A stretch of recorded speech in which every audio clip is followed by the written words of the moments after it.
Welcome back. Now that our meeting has been set, we can come back to this screen, and what we can do is we can click Start This Meeting.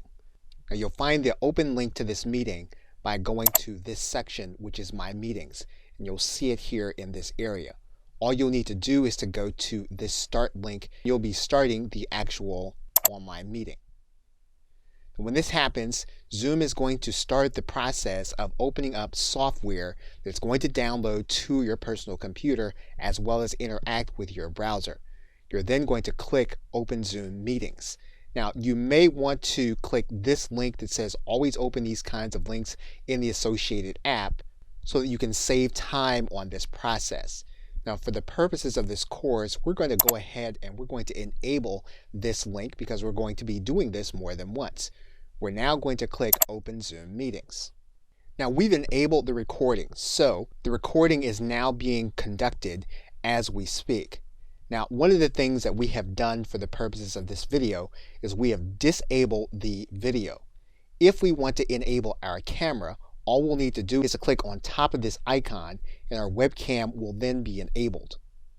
Now, we can choose to join with our computer audio, and indeed this is something that your attendees and participants are going to go through also. They're going to be able to join with their computer audio, and you're going to see that Zoom is going to remind you that the recording is not going to include audio unless you click Join Audio. So what you're going to want to do is you're going to want to click on top of this button to conduct your meeting with your own computer audio. Now, all of your controls will be at the bottom of the screen.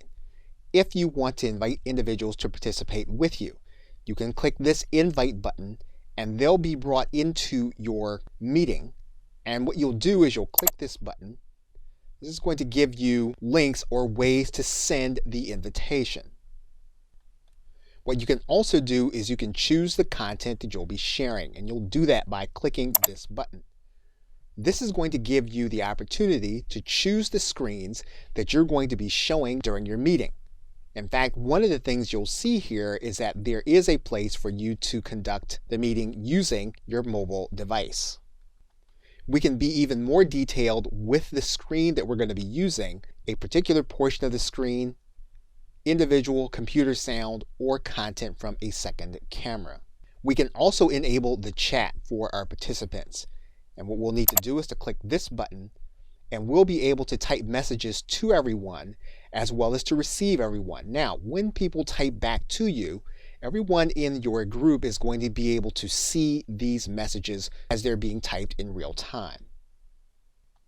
You have the ability to either stop or pause the recording by clicking this button. So if you're going to be coming to a place in the recording where you're going to have something that you don't want seen, you can pause the recording here in this area, and then you can turn it back on by clicking this link. Now, we've also discussed the closed caption option.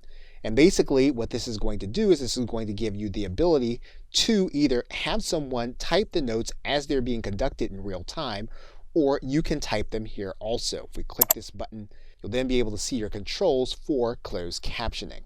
You'll also see here that you have breakout rooms, and this is going to be for your participants, not for your attendees to a particular webinar. So what you're going to want to do is you're going to want to click this button once you've completed the presentation or the meeting, and you can click this link that says End Meeting. You can then assign a host to the meeting if you just want to leave it, or if you want to end the meeting, you can click this button that says End Meeting for All. Then Zoom will begin the process of getting your meeting recording ready. You'll then determine where you want your meeting recording to be housed. And then your Zoom recording will be present in the folder that you designated. Okay, so with that, thanks, and I will see you in another video.